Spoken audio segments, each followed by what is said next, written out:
The late afternoon sun cast long shadows across Sweetwater Creek as Liliana Owens stood frozen at the church steps, her heart pounding so violently she feared it might tear through her corset.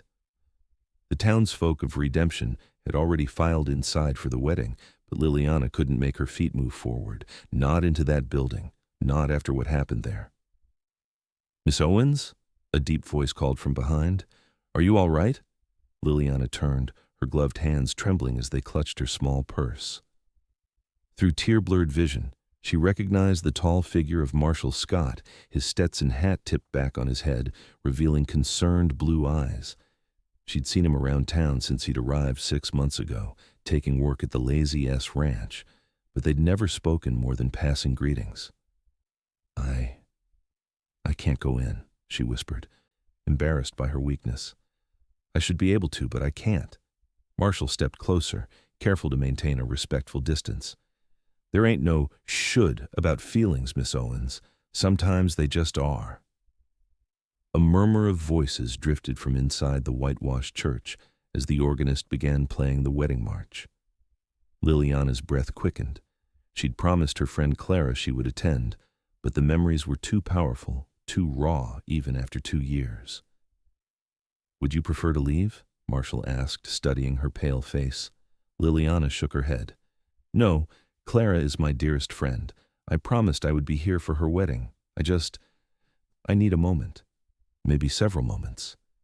"Then I'll wait with you," he said simply, moving to stand beside her, facing the church steps but making no move to urge her forward. "That's kind, but unnecessary.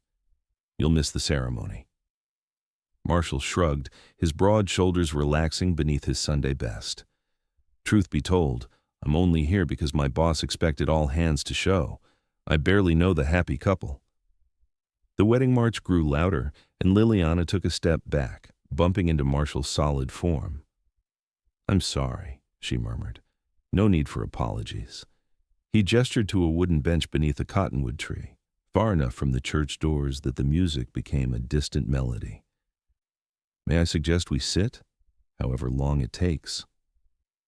Wyoming Territory, 1878, was no place for weakness, especially for a woman trying to make her own way. Liliana had worked hard to build her reputation as Redemption's skilled seamstress, and now here she was, falling apart before a man she barely knew. "You don't have to babysit me, Mr. Scott," she said, even as she allowed him to guide her to the bench. "Marshall," he corrected gently, "and it's no trouble." They sat in silence for several minutes, watching as the church doors closed. The last of the latecomers had hurried inside, leaving the dusty street quiet except for the distant piano notes and the occasional whinny from horses tied to the hitching posts. "My husband died in that church," Liliana said suddenly, surprising herself with the confession.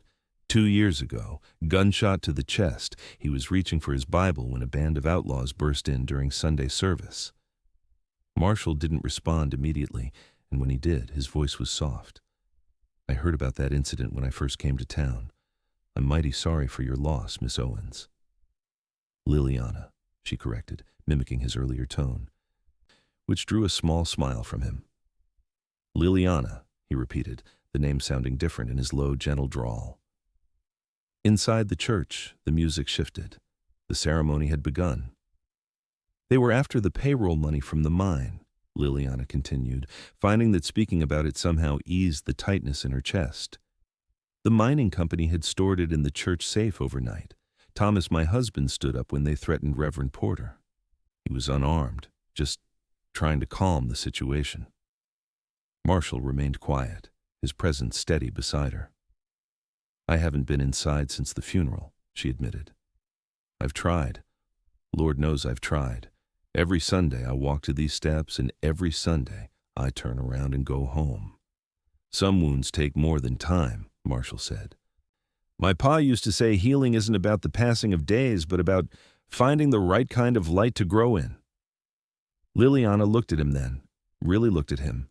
His face was weathered from years under the sun, but his eyes held a kindness that seemed rare in a place where men often measured themselves by the speed of their draw or the strength of their fists. "Your father sounds wise. He was, Marshall nodded. Lost him 5 years back. Influenza. The shared grief created a fragile connection between them, delicate as spider silk but surprisingly strong. So now what? Liliana asked, looking toward the church where muffled vows were being exchanged. I sit here while you miss a perfectly nice wedding? Marshall smiled, the corners of his eyes crinkling. I was thinking we might just wait. The bells will ring when it's done. Until then, I could tell you about the time my horse Dusty decided he'd had enough of ranch work and tried to join a wild Mustang herd. Despite everything, Liliana found herself smiling. I'd like that. As Marshall began his tale, Liliana felt something shift inside her, not a dramatic change, but a small easing, like a knot coming undone after being pulled too tight for too long. They sat there, two strangers sharing stories as the afternoon sun began its descent toward the western mountains. Inside the church, Clara would be becoming Mrs. Harold Jenkins by now. Liliana felt a pang of regret at missing it, but it was overshadowed by a strange sense of rightness about where she was instead.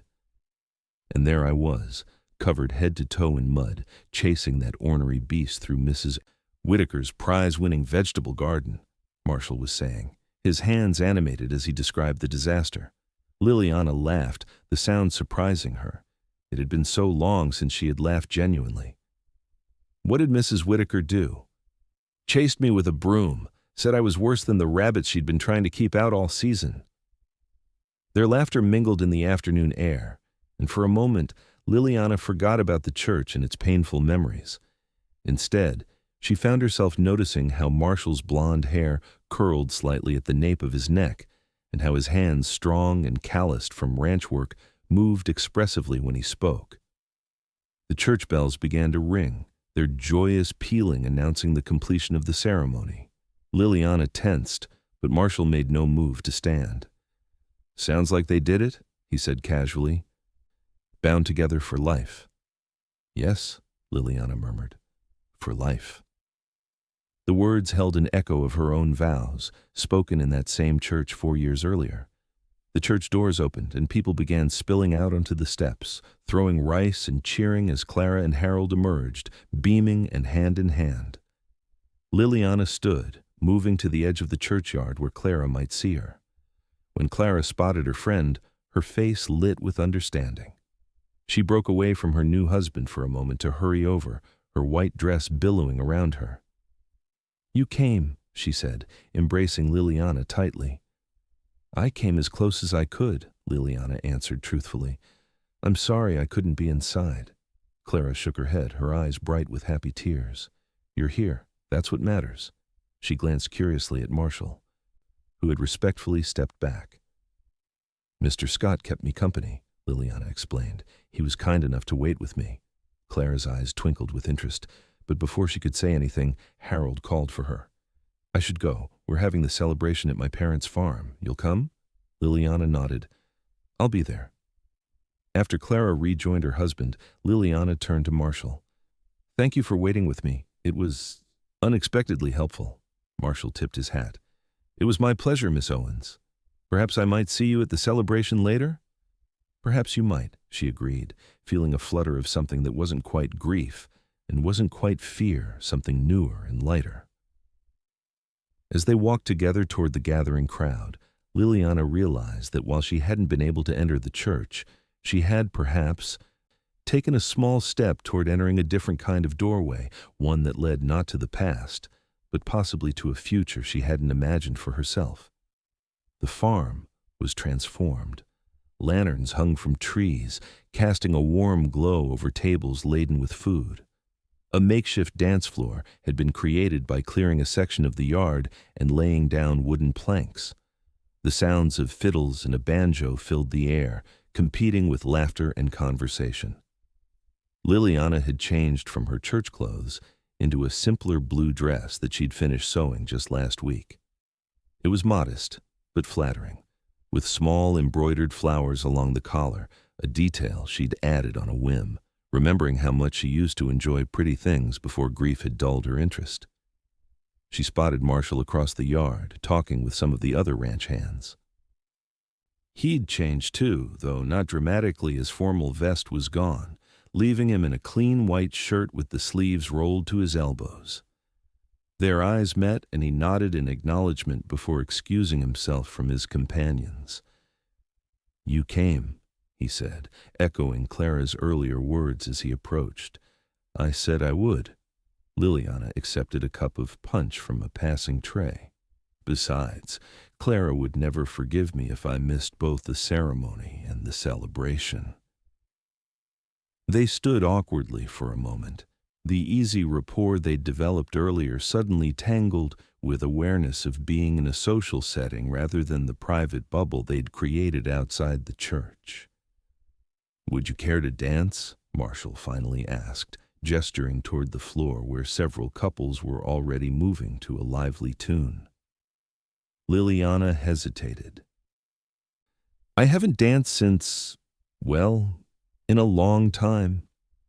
I'm not particularly skilled at it myself," he admitted with a self-deprecating smile. "We could be awkward together." The way he phrased it, acknowledging rather than minimizing the discomfort, made Liliana smile. "Awkward together sounds manageable." He offered his arm, and she took it, allowing him to lead her to the edge of the dance floor. His hand was warm at her waist, and when she placed her palm against his shoulder, she could feel the solid strength beneath the cotton shirt. The music slowed as if on cue, shifting to a simple waltz. Marshall guided her into the steps, and after a moment of adjustment, they found a rhythm.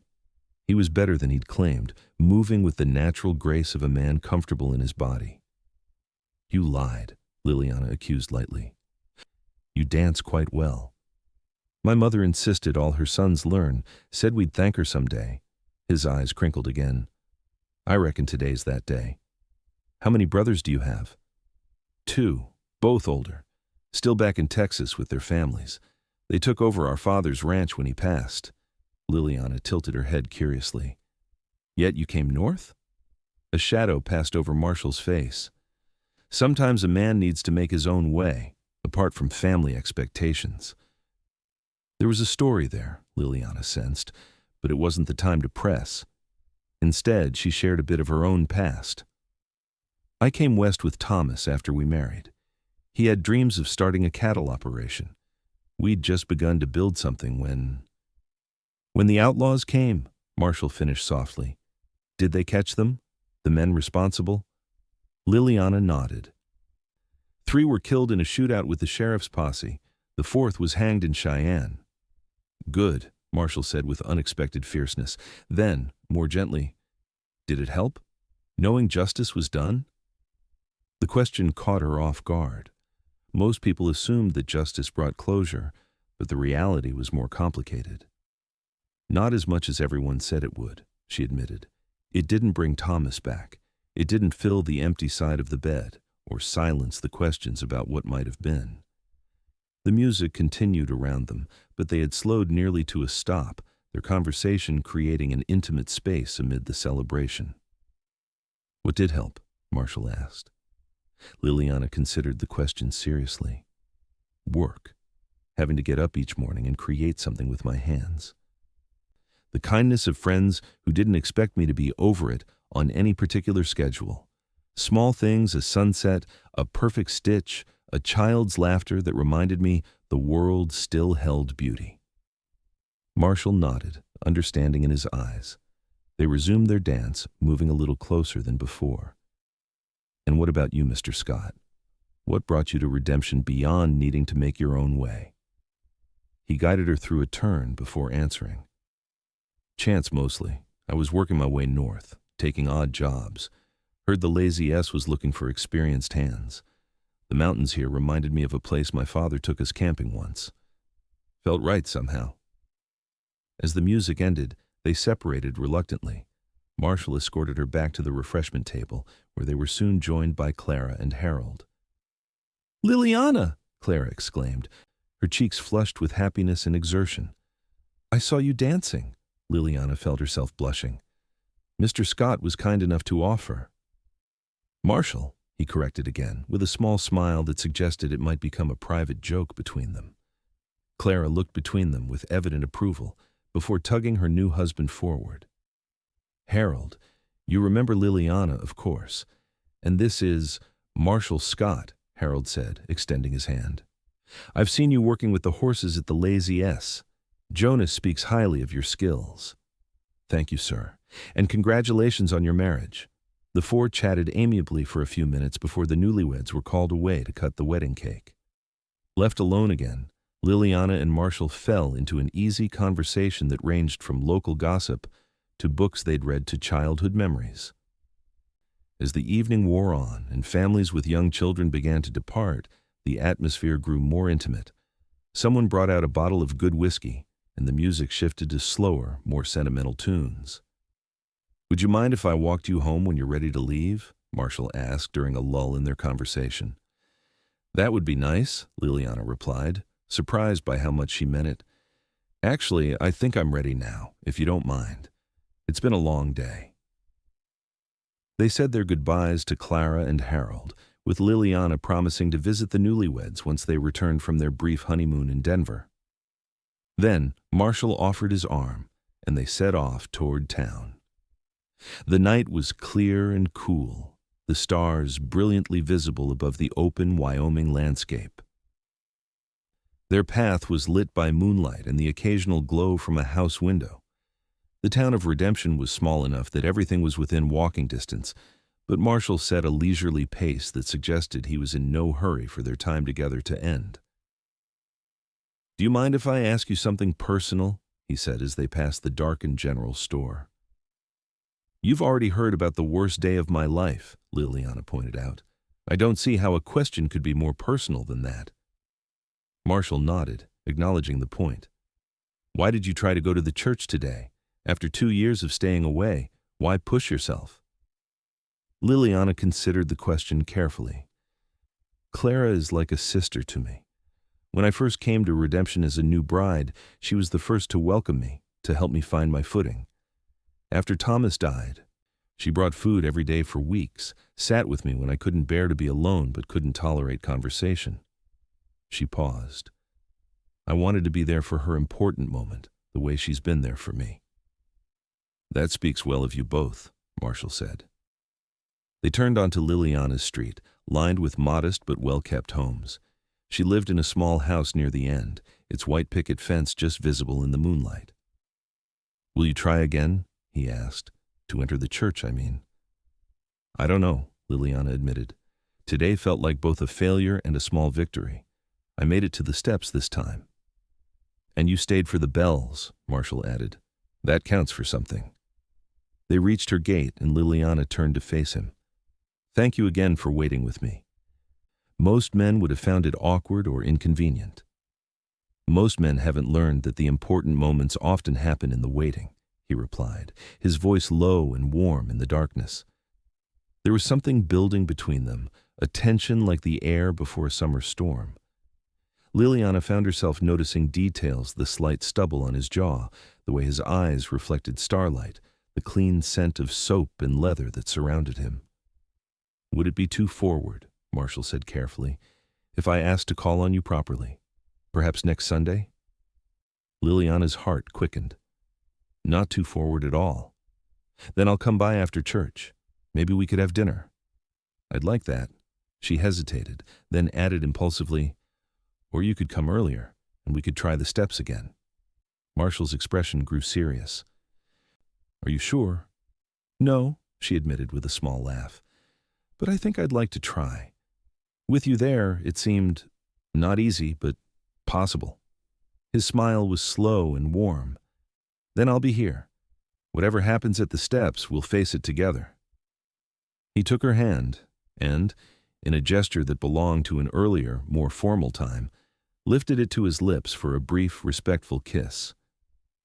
Good night, Liliana. Good night, Marshall. As she watched him walk away, Liliana felt something she hadn't experienced in 2 long years, a flutter of anticipation for what tomorrow might bring. The week passed in a blur of activity. Spring was turning to summer, and with the warmer weather came an increase in orders for Liliana's dressmaking services. Women wanted new clothes for social gatherings, and several brides had commissioned wedding gowns for summer ceremonies. Liliana found herself working longer hours, her fingers flying over delicate fabrics as her mind repeatedly drifted to thoughts of Marshall Scott. She'd seen him briefly on Wednesday when he'd tipped his hat to her as she left the general store, and again on Friday when he'd stopped by her shop ostensibly to have a tear in his shirt mended. "I could have done this myself," he admitted when she pointed out the simplicity of the repair. "But I wanted an excuse to see you before Sunday." The honesty had made her smile, and they'd talked for nearly half an hour before his foreman had ridden past and called out that he was needed back at the ranch. Sunday morning dawned clear and warm. Liliana dressed with particular care, choosing a yellow dress that Clara had always said brought out the gold flecks in her hazel eyes. She pinned her brown hair in a simple but elegant style, leaving a few curls to frame her face. At 10 o'clock, a knock came at her door. When she opened it, Marshall stood on her porch, freshly shaven and dressed in his Sunday best, his hat in his hands. "Good morning," he said, his eyes warming as they took in her appearance. "You look lovely." "Thank you." She felt suddenly shy, aware of how long it had been since she'd prepared for a man's company with such deliberate care. "You look quite handsome yourself." He offered his arm, and they began the walk toward the church. The town was quiet, most residents already at the service. They spoke little, both seemingly aware of the challenge ahead. As the white steeple came into view, Liliana's steps slowed. Marshall matched her pace without comment, his steady presence beside her a comfort. "I've been thinking about this all week," she confessed as they approached the churchyard, "imagining walking through those doors. Sometimes in my mind I make it inside. Other times I can't even make it past the gate." "There's no shame either way," Marshall assured her, "and no rush." They reached the church steps, the same place they'd stood a week ago. The doors were open, the service already begun. Hymn singing drifted out into the morning air. Liliana's heart began to race. Sweat beaded on her palms despite the mild temperature. "I don't know if I can." Marshall turned to face her, taking both her hands in his. "Look at me, Liliana, not the church, just me." She focused on his face, on the calm blue of his eyes. "Now breathe," he instructed gently. "Nice and slow." She did as he asked, drawing air deep into her lungs and releasing it gradually. After several breaths, the worst of the panic subsided. "Better?" he asked. She nodded. "A little." "Good. Now, we have choices. We can try to go in, we can sit out here like last week, or we can go somewhere else entirely. Whatever you decide is the right choice." His words released something tight inside her. The absence of pressure, the acknowledgement of her agency, these were gifts she hadn't expected. "I want to try," she said, surprising herself. "Just one step at a time." Marshall squeezed her hands encouragingly before releasing one to offer his arm again. Together, they climbed the steps to the church doors.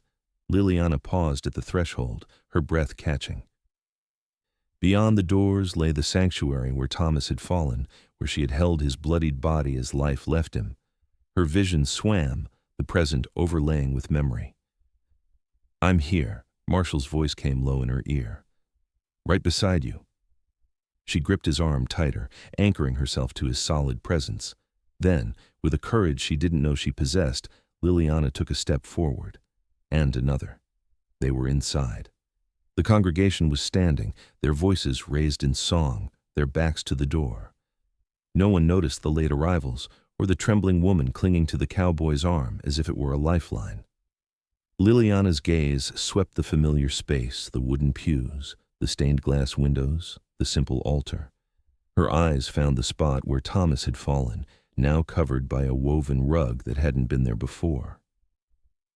Someone had thought to change the space, to cover the memory with something new and beautiful. Tears filled her eyes, but they weren't entirely tears of grief. There was something else, a release, a letting go. "Do you want to stay?" Marshall whispered. "We can sit in the back." Liliana hesitated, then shook her head. "Not today, but I did it. I came inside." "You did," he confirmed, pride evident in his voice. That's more than enough for now. They slipped back out as quietly as they had entered, neither speaking until they were once again in the churchyard. I can't quite believe I managed that, Liliana said, a tremulous smile breaking through her tears. It was both better and worse than I imagined. That's often the way with the things we fear most, Marshall observed. Once faced, they rarely match the monsters we've built in our minds. They walked to the bench beneath the cottonwood tree where they'd sat the previous Sunday. The leaves rustled softly overhead, dappling the ground with shifting patterns of sunlight. Thank you, Liliana said after they'd settled, for understanding, for not pushing, for being there. I meant what I said last week. The important moments often happen in the waiting. Marshall's expression was thoughtful. My father taught me that. He was a patient man, especially with horses. Said you couldn't rush trust, you had to earn it with consistent kindness and respect for boundaries. Your father sounds like he was a remarkable man. He was. Taught me everything I know about ranching, about horses. Marshall paused. About treating people right. What about your mother? Liliana asked, genuinely curious about the woman who had raised such a thoughtful son. Marshall's expression softened. She's still living, back in Texas with my eldest brother. Strong as oak, that woman. Buried 3 children and my father, ran the ranch for a year by herself after Pa took sick, before my brothers were old enough to step in. Never saw her break, though I suspect she did her crying in private. Sometimes that's the only way to survive, Liliana murmured, thinking of her own private tears. She writes to me every month, Marshall continued. Always includes pressed flowers or a recipe or some small token to remind me of home. The image touched Liliana deeply, this tall, strong cowboy carefully unfolding letters from his mother, preserving the small treasures she sent. It spoke to a tenderness that many men in the West worked hard to conceal. Do you miss Texas? She asked. Marshall considered the question. Sometimes, miss my family more than the place itself, but Wyoming has its own beauty. He looked at her then, his meaning clear. Its own reasons to stay. The service inside the church was nearing its end, the final hymn rising and falling on the morning breeze. Soon the congregation would spill out into the yard. Shall we go? Marshall suggested. I thought we might have dinner at the hotel restaurant, if that suits you. That sounds lovely, Liliana agreed, though perhaps we could stop by my house first. I'd like to freshen up after. She gestured vaguely toward the church. Of course. They walked back through town, maintaining a respectable distance but with a new awareness between them. Liliana felt both drained and exhilarated by her brief venture into the church. Something had shifted inside her, as if a door long sealed had been cracked open, allowing fresh air into a stagnant room. At her house, Marshall waited on the porch while she went inside to splash cool water on her face and gather her thoughts. When she emerged, he was leaning against the railing, hat in hand, face turned toward the sun. He looked so at ease, so naturally part of the landscape of her life, that it momentarily took her breath away. Ready? He asked, straightening as she approached. Yes, she replied, and meant it in ways that extended beyond their dinner plans. The hotel restaurant was the finest establishment in Redemption, which wasn't saying much compared to big city standards, but the food was good and the atmosphere pleasantly formal without being stuffy. White tablecloths and actual silverware elevated it above the usual fare at the saloon or general store cafe. They were seated at a corner table with a view of the town's main street. A few curious glances came their way. Redemption was small enough that any new pairing caused ripples of interest, but Marshall seemed oblivious to the attention. Have you always been a seamstress? He asked after they'd ordered. Not professionally, Liliana replied. My mother taught me to sew when I was young. I made my own clothes, then clothes for my dolls, then for my sisters. It was something I enjoyed but never thought to make a living from until after. Thomas left some savings, but not enough to live on indefinitely. I had to find a way to support myself. Marshall nodded understandingly. You've built quite a reputation, Even at the ranch, I've heard the men's wives talking about your work when they visit." Liliana felt a small glow of pride. It's satisfying work, creating something beautiful, something useful, from nothing but fabric and thread. I understand that feeling. It's different, but there's a similar satisfaction in training a horse, taking something wild and unpredictable and helping it become something purposeful without breaking its spirit. "You work with the horses at the Lazy S?" Marshall nodded. "That's my primary responsibility. Jonas, that's the owner, recognized I had a way with them and put me in charge of the breaking and training." "Is that what you hope to do long term? Train horses?" A shadow passed over Marshall's face. "Eventually I'd like my own place, something small to start good grazing land, a sturdy barn, a few quality breeding mares." "A dream worth working toward," Liliana said encouragingly. Their food arrived: roast chicken with potatoes and spring vegetables for Liliana, steak with all the trimmings for Marshall. The conversation flowed easily as they ate, discovering shared interests in books and music, debating playfully over the best season in Wyoming. He favored fall, she spring, and exchanging stories of their lives before redemption. By the time they finished dessert apple pie with fresh cream, Liliana felt as if she'd known Marshall far longer than the week since Clara's wedding. There was an ease between them, a natural rhythm to their conversation that required no effort to maintain. When he walked her home in the golden light of late afternoon, Liliana found herself wishing the day wouldn't end. At her gate, they paused, both reluctant to say goodbye.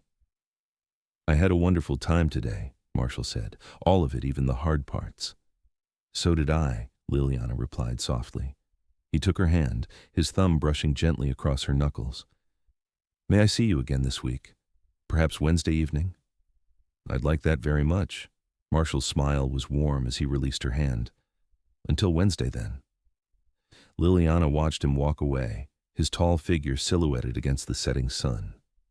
For the first time in 2 years, she allowed herself to acknowledge the stirring of something new in her heart, not replacing what she had lost, but growing alongside it, like wildflowers finding space to bloom between stones. The weeks that followed took on a pattern. Marshall would escort Liliana to church each Sunday, sometimes venturing inside to sit in the back pew for part of the service, sometimes remaining on the bench outside until the bells rang. Each time became a little easier, though there were still Sundays when the memories overwhelmed her and they would quietly leave, walking along the creek instead. Midweek, Marshall would call on her, taking her to dinner or bringing a picnic basket to share on her small porch. Sometimes he'd help with tasks around her house, fixing a loose shutter, chopping firewood for the coming winter, or simply listening as she talked about her day's work. As spring gave way fully to summer, Liliana found herself looking forward to these visits with an intensity that both thrilled and frightened her. Marshall had become essential to her life in ways she hadn't anticipated, his steady presence a foundation she increasingly relied upon. On a particularly warm evening in late June, they sat on Liliana's porch swing, watching fireflies begin their nightly display in her small garden. Marshall had brought lemonade and cookies from the bakery, a simple gesture that nonetheless touched Liliana deeply. "I've been meaning to ask you something," he said, his voice casual, though she sensed an underlying tension. "The town's planning a 4th of July celebration. Picnic in the park, dancing, fireworks after dark. I was hoping you might accompany me." "That sounds wonderful," Liliana replied, puzzled by his nervousness over such a straightforward invitation. They'd been keeping company regularly for nearly 2 months now. Surely he knew she'd be pleased to attend with him. "There's something else," Marshall continued, turning slightly to face her more directly. "Jonas, my boss, he's offered me a partnership." Liliana's eyes widened. "Marshall, that's wonderful news." "It is," he agreed, a smile breaking through his serious expression. "He has no sons, only daughters who've married and moved east. He's getting older, thinking about easing back. He's offering a 5-year path to half ownership with an option for me to buy him out completely when he's ready to retire." "You're accepting, of course?" Marshall nodded. I'd be a fool not to. It's a solid operation, good stock, excellent water rights. Sooner than I expected, but it's the opportunity I've been working toward. I'm so happy for you, Liliana said sincerely, reaching to squeeze his hand. He turned his palm up, interlacing their fingers. There's a cabin on the property, he said, his voice dropping lower. About a mile from the main house. Part of the agreement is that I'd move there, be closer to the operation. It's small but sturdy. 2 rooms, a good well nearby. Liliana felt her heart quicken, sensing where the conversation was heading. It's a bit rough right now, Marshall continued. Needs a woman's touch to be sure. Curtains, proper furniture. Things I wouldn't know the first thing about arranging properly. Are you asking for decorating advice, Mr. Scott? Liliana teased gently, though her pulse was racing. Marshall's eyes, so serious and blue in the fading light, held hers steadily. I'm asking if you might consider being the woman to provide that touch, Liliana. The world seemed to still around them. Even the fireflies paused in their dance, or perhaps Liliana simply ceased to notice them as she absorbed Marshall's words. Are you proposing? She whispered, needing absolute clarity despite the unmistakable intent in his expression. I am, he confirmed, shifting to kneel before her on the porch boards, still holding her hand. I know it hasn't been very long, and if you need more time, I understand. But I've known since that first day outside the church that you were someone special, someone I could build a life with. He paused, swallowing hard. I love you, Liliana. Would you do me the honor of becoming my wife? Tears filled Liliana's eyes. But they were tears of joy, mingled with a bittersweet awareness of how life could change in unexpected ways. 2 months ago, she couldn't have imagined this moment, couldn't have envisioned opening her heart again. Yes, she said, her voice clear despite the tears. Yes, Marshall, I will marry you. His face transformed with happiness, and he rose to sit beside her again, gently cupping her face in his hands. May I? He asked, his gaze dropping briefly to her lips. In answer, Liliana leaned forward, closing the distance between them. Their first kiss was gentle, almost reverent, a promise exchanged without words. When they parted, Marshall rested his forehead against hers, both of them breathing the shared air between them. I should have brought a ring, he murmured. I have my grandmother's tucked away in my trunk, but I didn't want to presume. We have time, Liliana assured him, drawing back slightly to see his face. When were you thinking we might marry? That's entirely up to you, Marshall said. I'm ready whenever you are. Liliana considered. A long engagement didn't make sense at their age and situation, but she also needed time to prepare herself for another significant life change. Perhaps August, she suggested, before the weather turns, but with enough time to arrange things properly. August sounds perfect, Marshall agreed. He hesitated, then asked gently, would you prefer to marry in the church or elsewhere? I know it might be difficult.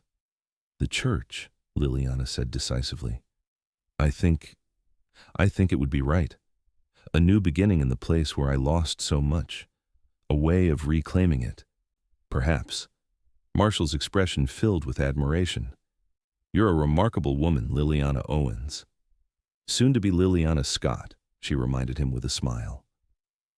They sat together on the porch swing until the stars emerged fully overhead, planning their future in quiet voices while the night deepened around them. When Marshall finally took his leave, propriety still governed their behavior. Despite their engagement, Liliana stood at her door, watching until he disappeared into the darkness, her heart fuller than it had been in years. The news of their engagement spread quickly through Redemption. Clara, returned from her honeymoon and settled into married life with Harold, was ecstatic. I knew it, she exclaimed when Liliana told her. The moment I saw you two together at my wedding, I just knew. There was something there, a connection. You might have told me, Liliana laughed. I was the last to realize, it seems. Some things you have to discover for yourself, Clara replied wisely. Now, tell me everything. Have you set a date? Where will you live? Have you thought about your dress? The weeks that followed were a whirlwind of activity. Marshall presented Liliana with his grandmother's ring, a delicate gold band, set with a small but perfect diamond, and officially moved into the cabin on the Lazy S property. Jonas and his wife hosted a dinner to celebrate the partnership and engagement, introducing Liliana to the extended ranch family with warmth and acceptance. Liliana found herself dividing her time between her seamstress work, preparations for the wedding, and visiting the cabin that would soon be her home. It was indeed rough, as Marshall had described, but she could see the potential.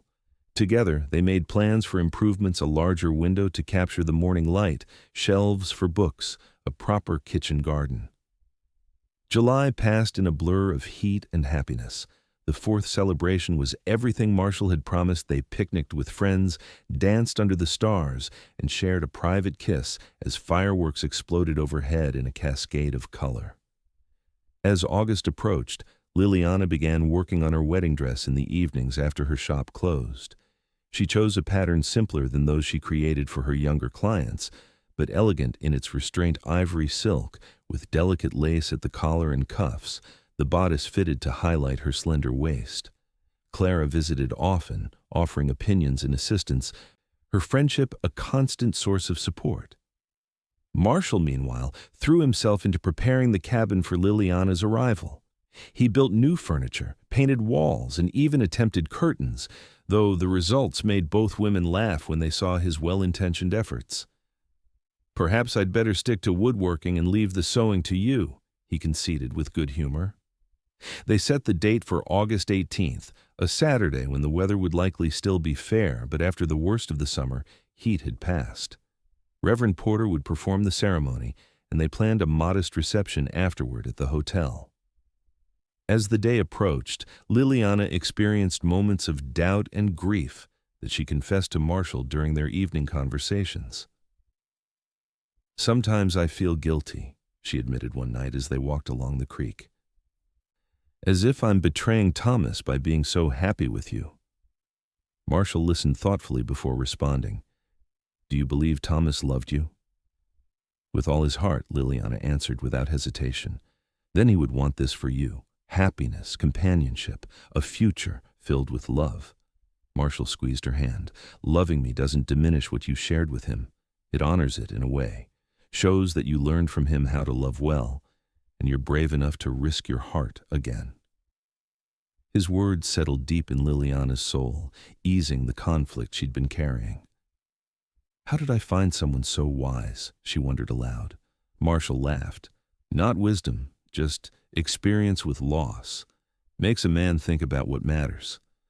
The evening before their wedding, tradition dictated they spend apart. Marshall had business at the ranch anyway. A mare was due to foal, and he wanted to be present for the birth. They said their goodbyes after an early dinner, both keenly aware that the next time they met would be at the church. "Are you nervous?" Marshall asked as they stood at Liliana's gate. "About marrying you? Not at all," she replied truthfully.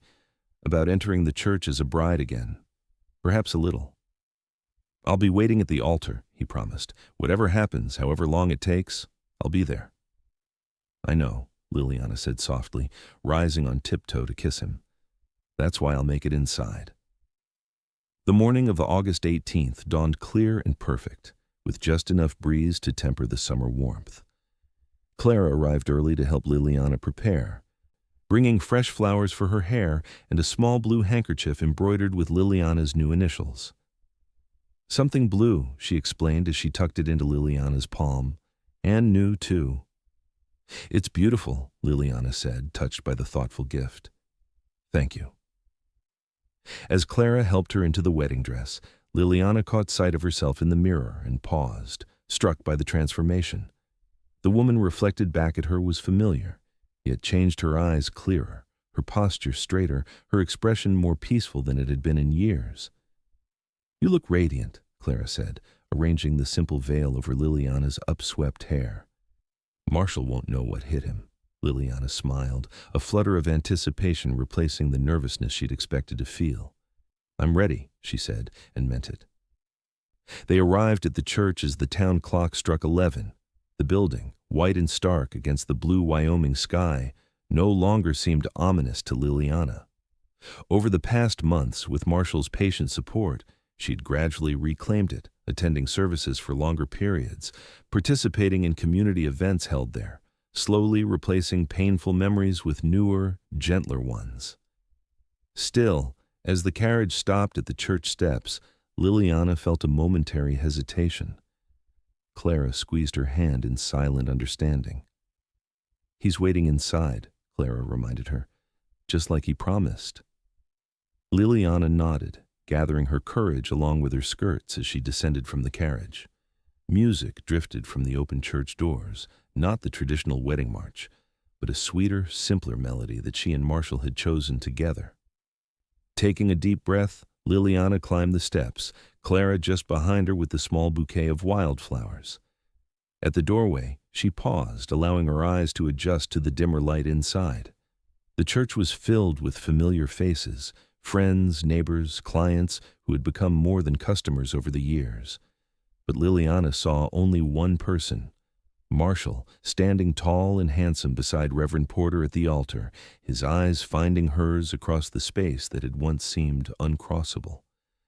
The fear and grief that had held her captive at these doors 2 months ago were still present, but diminished, overshadowed by something stronger: love, hope, the promise of a future she hadn't dared imagine. With sure steps, Liliana began walking down the aisle, her gaze never leaving Marshall's. With each step, she felt lighter, as if she were shedding layers of pain that had wrapped around her heart for too long. When she reached the altar and placed her hand in Marshall's outstretched palm, she knew with absolute certainty that she had made the right choice, not just in the man she was about to marry, but in the courage it had taken to reach this moment. "You made it," Marshall whispered, his voice thick with emotion. "You were waiting," Liliana replied simply. "How could I not come?" The ceremony itself was brief but meaningful. They exchanged vows they had written themselves, promises not of blind devotion but of partnership, respect, and enduring friendship alongside love. When Marshall slipped the gold band onto her finger to join the engagement ring, Liliana felt a sense of rightness so profound it brought tears to her eyes. "I now pronounce you husband and wife," Reverend Porter declared. "Marshall, you may kiss your bride." Their second kiss, like their first, was gentle but filled with promise, a beginning rather than an ending, a door opening rather than closing. As they turned to face their friends and neighbors as Mr. and Mrs. Scott, the church bells began to ring, their joyous pealing spilling out over redemption. The same bells that had once marked a conclusion now celebrated a new chapter, their music transforming from elegy to celebration. Hand in hand, Marshall and Liliana walked back down the aisle, stepping out into the August sunshine as husband and wife, leaving behind the shadows of the past and moving together into the light of their shared future. The reception at the hotel was everything they had hoped for, simple but elegant, filled with good food, music, and the warmth of community. They danced their first dance as a married couple to a slow waltz, just as they had at Clara's wedding where their story began. "Happy?" Marshall murmured against Liliana's ear as they moved together in perfect harmony. "Completely," she answered truthfully, "though I'm looking forward to when we can be alone." Marshall's laugh was low and intimate. "That makes 2 of us, Mrs. Scott." As the afternoon wore on, they received congratulations from what seemed like the entire town. Jonas and his wife presented them with a beautiful handcrafted rocking chair for their porch. Clara and Harold gave them a set of fine china. "For when you host us for dinner," Clara insisted with a wink. Even the gruffest of the ranch hands had dressed in their Sunday best to celebrate with them, awkwardly offering gifts of hand-tooled leather items or jars of wild honey collected from the hills. By early evening, as the celebration began to wind down, Liliana found herself filled with an impatience she'd never expected to feel again, the desire to begin her new life, to be alone with her husband, to create their first memories in the home they would share. Marshall seemed to sense her thoughts. "Ready to leave?" he asked, his hand warm at the small of her back. "More than ready," she confirmed. They made their goodbyes, accepting final congratulations and well wishes before climbing into the wagon Marshall had decorated with ribbons and flowers for the occasion. As they drove through town toward the ranch, Liliana leaned against her husband's shoulder, contentment washing over her like the golden light of the setting sun. The cabin, when they arrived, was transformed. While Liliana had been preparing for the wedding that morning, friends from the ranch had filled it with flowers, lit lamps in the windows, and laid a fire ready to be lit in the small stone fireplace. Marshall helped Liliana down from the wagon, but before she could walk to the door, he swept her into his arms. "I believe this is traditional," he said with a grin, carrying her across the threshold into their home. Liliana laughed, wrapping her arms around his neck. "I'm beginning to think you're a man who respects tradition, Mr. Scott." "Only the good ones," he replied, setting her gently on her feet once inside. "The ones that matter." The cabin was cozy and warm, its rough edges softened by the touches Liliana had added over the past weeks, curtains at the windows, a colorful quilt on the bed, books arranged on the shelves Marshall had built. It wasn't grand or luxurious, but it was theirs, a place to build a life together.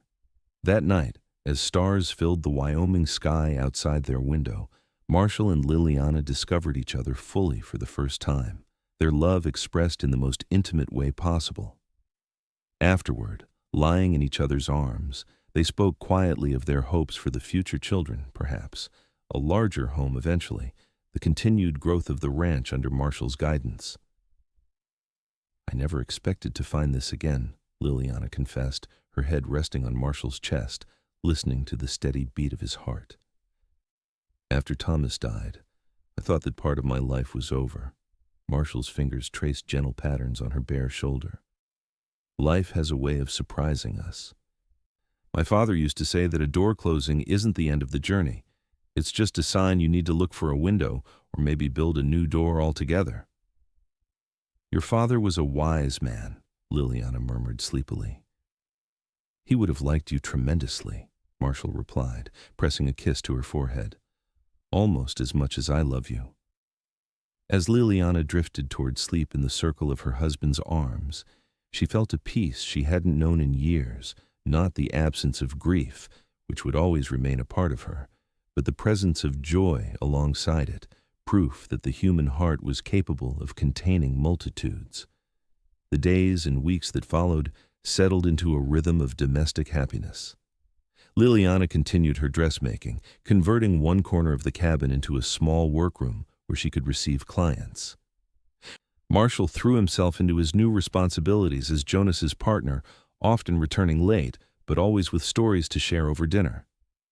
They developed small rituals that anchored their day's coffee together at dawn before Marshall headed to the stables, reading aloud to each other in the evenings by lamplight, Sunday picnics by the creek that ran through the ranch property. Sometimes they attended church together, Liliana growing more comfortable with each visit, though there were still Sundays when they chose instead to worship privately, finding their own communion with God in the beauty of the Wyoming wilderness. As autumn painted the landscape in golds and reds, Liliana discovered she was expecting their first child. When she shared the news with Marshall, his joy was boundless, his tenderness toward her increasing with each passing day as her body changed to accommodate the new life they had created together. "A spring baby," he said wonderingly, his hand resting on the slight curve of her stomach. "New beginnings all around." By Christmas, the evidence of Liliana's pregnancy was clear, her dresses requiring adjustment to accommodate her growing belly. They celebrated the holiday quietly at the cabin, exchanging simple gifts before joining Jonas and his wife for dinner at the main house. That night, as snow fell softly outside their window, Marshall held Liliana close and whispered, "I've been thinking about names. If it's a girl, I'd like to call her Hope." "Hope," Liliana repeated, testing the name. "It's perfect. And if it's a boy?" Marshall hesitated. "Would you consider Thomas? To honor your first husband?" Tears welled in Liliana's eyes at the unexpected suggestion. "You would do that?" "He was part of making you the woman I love," Marshall said simply. He deserves to be remembered. Liliana turned in her husband's arms to kiss him deeply, overwhelmed by the generosity of spirit that had recognized her past as integral to her present, rather than something to be erased or forgotten. As winter settled fully over Wyoming, bringing short days and long, cold nights, their cabin became a haven of warmth and light. Liliana sewed tiny garments for the baby, while Marshall crafted a cradle from pine harvested from the ranch's woodlot. In April, just as the first wildflowers began to appear on the hillsides, Liliana gave birth to their daughter after a long but uncomplicated labor. Marshall had refused to leave her side, his steady presence a comfort through the pain, his joy unmistakable when the midwife placed the squalling infant in his arms. "Hope," he said, his voice breaking as he gently transferred their daughter to Liliana's waiting embrace. "She's perfect, just like her mother." Liliana looked down at the tiny face, already showing signs of Marshall's strong features combined with her own delicate ones. "Hello, Hope," she whispered. "We've been waiting for you." As spring gave way to summer and summer to fall, their life expanded to accommodate this new person who filled their days with wonder and their nights with intermittent sleep. Hope thrived, growing strong under the Wyoming sun and the unwavering love of her parents. On the anniversary of their wedding, Marshall took Liliana back to the church steps where they had first truly connected. Hope, now walking with uncertain steps, held tightly to her father's hand as they stood in the late August sunshine. "A year ago you couldn't bear to enter," Marshall said softly. "Now look at us." Liliana gazed at her husband and daughter, then at the white church that had once represented only loss. "Things change," she said. "People heal. Life continues, even when we think it can't possibly go on." Marshall bent to scoop Hope into his arms, then offered his free hand to Liliana. "Shall we go in? I think Reverend Porter would be pleased to see this little one." Liliana took his hand without hesitation. "Yes," she said. "Let's go in together." As they climbed the steps as a family, Liliana reflected on the journey that had brought her here from devastating loss to unexpected joy, from paralysis at these very steps to the freedom to choose entry, from isolation to the rich connection of marriage and motherhood. The church bells began to ring, marking the hour, their music no longer a reminder of what she had lost, but a celebration of all she had found, not despite her grief, but because she had been brave enough to live through it, to wait outside until she was ready, to accept the hand of the patient cowboy who understood that healing couldn't be rushed. Inside the church, sunlight streamed through the stained glass, casting patterns of color across the wooden floor. Hope reached out to touch the dancing light, her delighted laugh echoing in the quiet space. "Look, Mama," she exclaimed, her simple joy infectious. "I see, sweetheart," Liliana replied, her heart full to overflowing. "Isn't it beautiful?" Marshall's arm slipped around her waist, drawing her close as they watched their daughter discover the world anew. In that moment, Liliana felt the final pieces of her heart knit together, not erasing the scars of loss, but incorporating them into a stronger, more resilient whole. The church that had once been a place of death had become once again a sanctuary of life and love. The bells that had once signaled an ending now rang for beginnings, and the woman who couldn't bear to enter had found, at last, the courage to walk through doors she thought forever closed to her. Outside, the Wyoming sky stretched endlessly blue above redemption, a promise of infinite possibilities for those brave enough to lift their eyes from the ground and look toward the horizon. Inside, Liliana Scott held her daughter's hand in one of hers and her husband's in the other, anchored in the present, while open to whatever the future might bring, secure in the knowledge that whatever came, they would face it together. Just as they had that day outside the church, when a cowboy had waited with patience and understanding until the bell stopped ringing, marking not an end but the beginning of their story.